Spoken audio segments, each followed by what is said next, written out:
So these are the points that are in this book. Yes. That explanation, those three, Everything is the in the three book. big problems we had Yeah. are featured in that book. Yes. Have you ever written a book before? Is this the first one you've done? This is my first book. Can I ask, what's been the reaction among your peers? Have any other doctors read it and said, Everybody that reads it and listen to me say, oh, you're right.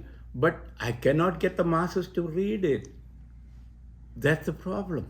that's why we're here today, Doctor? Okay, all right. Now I'll give you an example. Something so unreal in a scientific country like this country. Okay, one of the national agencies, people kept calling. Finally, they said, "Oh, this is a good idea." Because before the book, I had published an article about it in a journal, and then before that, I had put this idea in the internet. So these ideas were there floating, not to full form like this. So we sent the copies of this to this agency, national agency, federally funded, and said, I need to come and tell you how we can stop the next pandemic, because what the teachings now doing is not doing a good service. I said, okay, yeah, you sound very exciting, And then we arranged a Zoom meeting. And the Zoom meeting, because it's the government, cannot originate from here. It has to originate from there. And originated from there, we could not get into it. And so after 5 minutes, they said, oh, we have to go. We have to go. We tried, we could not get in because there's some technical problem. And then so we kept calling, okay, we need to try this. He said, we gave you a chance. That's the end of it. And then he said, what you need to do is to promote your product, whatever you're doing. So we're going to give you BARDA, and we'll give you the address of that thing, Biomechanical Research and Development Agency or something. You need to contact them, and you need to think of ways how you can sell your product. I'm not a vacuum cleaner here. You understand? I am talking about stopping the next pandemic, and they are talking about, I'm trying to sell some cheap vacuum cleaner. So it's been a challenge. It's been a challenge. It is still a challenge. I have sent this to that lady. She left. Had been calling everybody in the country, trying to, please read this, please. This is a scientific idea, this is a scientific breakthrough, because we are knocking at the wrong door by vaccines and antivirals and all that, when allowing the virus to get into your body and develop problems now and later. The long COVID is the immediate later phenomenon, delayed phenomenon. But there is a really late phenomenon by COVID staying in your body, messing up your hemodynamic system, messing up your insulin system. They already showed that all these systems are upset by either the infection or the vaccine. Doctor, tell us a little bit about your practice, your specialty as a medical doctor. What? Is it related to this? Nothing. Not really? Not really. No. It's not really relevant. No, it's nothing. I'm a neurosurgeon. So I'm not an infection specialist or anything, but these are obvious. All you need is close observation and use your common sense. That's all you need. And I designed 2 products, a little boy and a fat man, to nuke the virus. You understand? So they were tested in a lab. I wanted some financial assistance, and they said, no. So I paid, those are not cheap, and came out 100% successful, both units. And so I have the product ready, I have the idea ready, but I cannot get through to people. And I have done in my office, you see that when think there? the air doesn't come from the top anymore in my office. It comes at the ground level.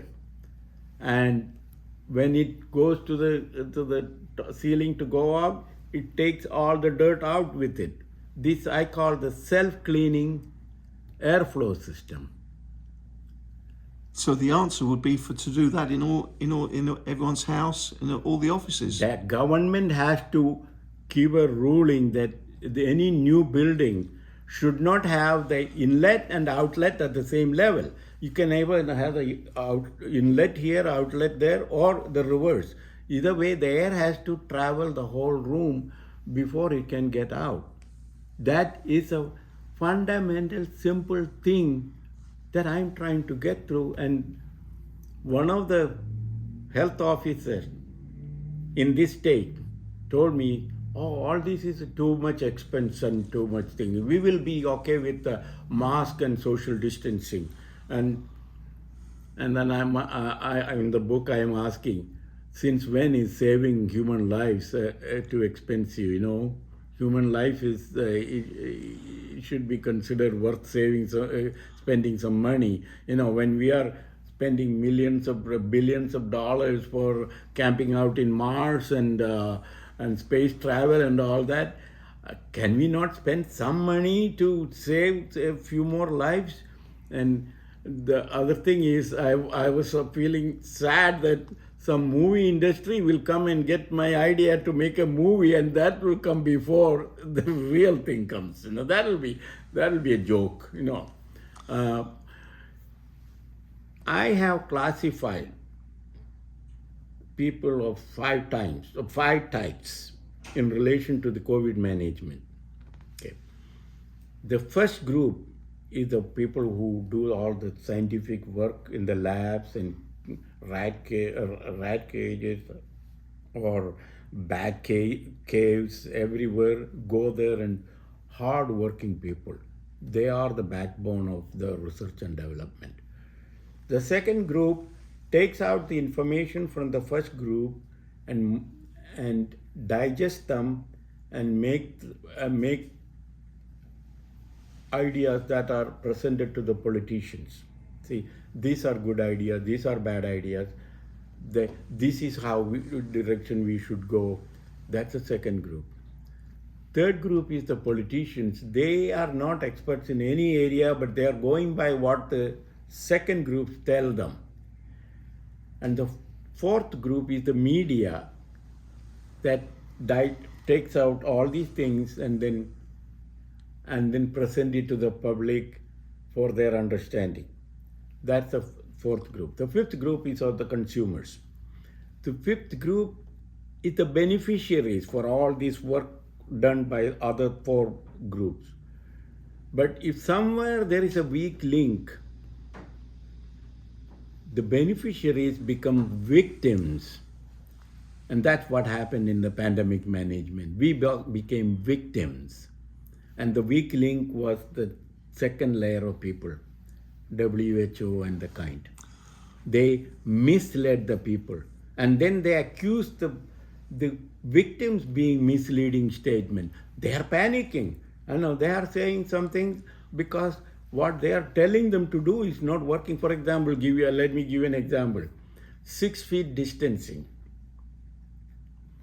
CDC has a report saying that 100 micron size droplets fall in seconds, 10 micron droplets fall in 8 minutes, 2 micron size droplets fall in 12 hours or 24 hours, something like that, from a 5 feet distance, our nose and mouth level. There are studies showing that most of the droplets from the patients are between 2 micron and 10 micron size. So let's take the highest number, 10 micron is the most highest of the most frequent droplets sizes. That takes 8 minutes to drop from your nose level to the ground level. 8 minutes, not 8 seconds. Okay, so we have all these circles drawn in Walmart and HEB and all that 6 feet distancing. So the guy is standing here and he is he is either asymptomatic, which nobody knows, or he is an actual patient that he doesn't know, and he's spreading the virus around him like a halo, right? That halo takes 8 minutes to drop to the ground.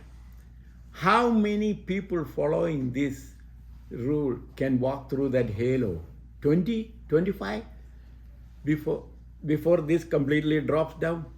Such a stupid idea, and I don't know why it became so demanding. And if you don't keep the 6 feet distancing, you can even get thrown out of the store. You understand? To be effective, now let me, to be effective, it's assuming that the 10 micron is the most frequent size. To be effective, if the one person moves, whether asymptomatic or patient, to the next one, nobody should go there for 8 minutes. So the guy had to wait 8 minutes before he walk into that spot again. You understand? So Yeah. the plexiglass, this 6 feet distancing, all these things were ridiculous, and that's where the money was wasted instead of improving the ventilation. Now there is a way of improving the ventilation. That, like I told you, this airflow, and then that air can be disinfected. Ultraviolet is known to kill organisms. There are 3 types of ultraviolet: A, B, and C. A and B has been coming from the sun and hitting our ground level all these billions of years. That is what causes the sunburn and cancer, skin cancer, and all those things, and the sunbathers and even the sauna people. UVC is completely absorbed by the ozone layer. No UVC doesn't come to the ground level. The viruses have got acclimatized to the A and B. So A and B doesn't kill the viruses, but they are killed by the UVC because they were never exposed to it. So we can make UVC and kill the virus. The fluorescent lamp, they have UVC inside. We are blocking it by giving a phosphorus coating, and that converts the UVC, which is invisible light ray, to a visible light ray.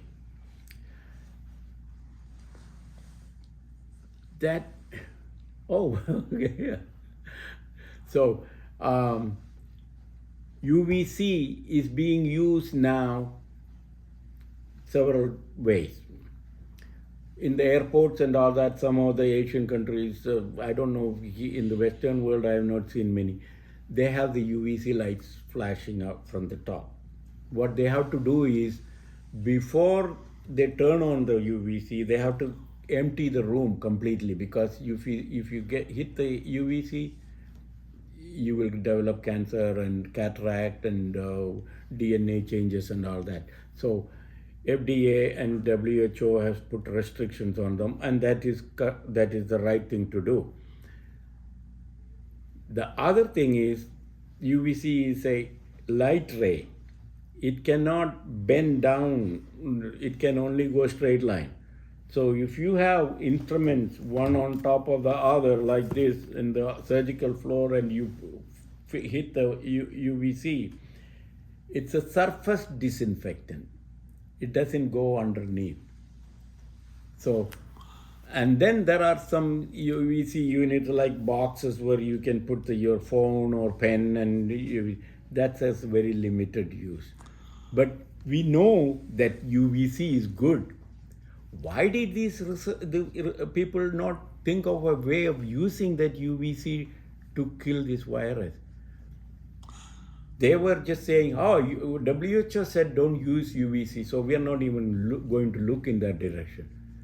That was wrong, because we can, now I already told you the self-cleaning airflow, right? In the attic, in the air duct, you can put a UV unit with ultraviolet. Now, some air conditioners have a UVA lamp attached to it.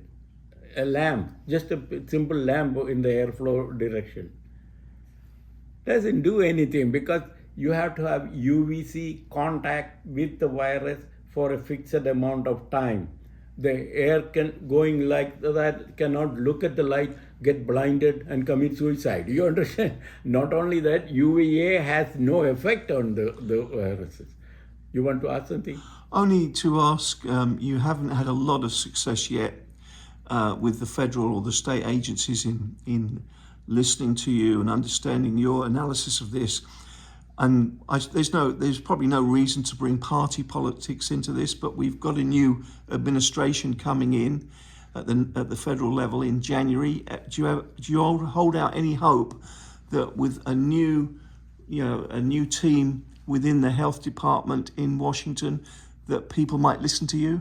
We are greatly excited about this change of administration because it's not anybody's fault. It is a system. This is like cookie cutter type. If you don't fit into that mold, you're out. That should not be the way when new ideas are considered. When the new ideas are I am willing to go to the Congress or the Senate and present these things to say, hey, virus infection is not the same as bacterial infection. You have to understand that, and you cannot use the same technique for the infection of this and infection of that. Not only that,